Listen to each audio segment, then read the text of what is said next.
Hi, so in the last video, we started to just discuss the basics of time sentence structure, and that's where does time go? It always goes first.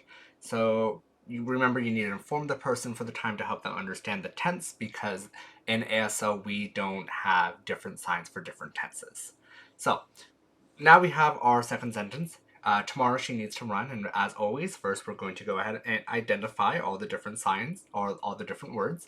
We have time, we have a subject, we have a verb, but remember, need is actually a very specific type of verb called a modal verb.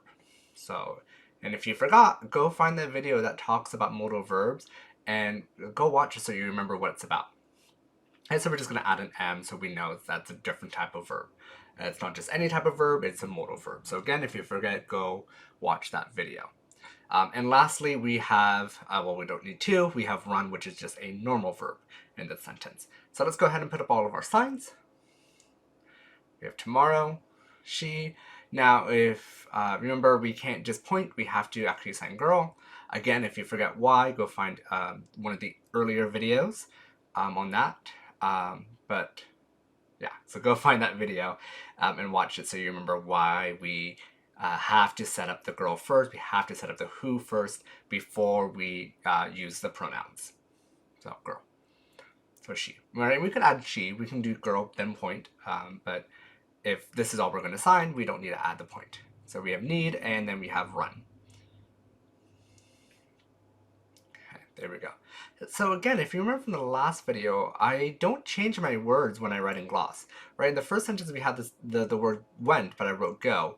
And the same thing, I don't always write run. I usually try to find one word and I always try to write that one word again and again. So let's go ahead and move these around. Tomorrow is perfect. We're going to just keep that there. The next is going to be girl because we have no object in this sentence. So, and objects aren't needed in every sentence. So we have no objects, so we can get rid of that. So now we have two verbs, and we know that ran is going to come first because that's just a normal verb, and we remember modal verbs are going to come at the end. Well, not technically, they're not at the end, but in this sentence, they're going to come at the end. So remember, modal verbs will come later.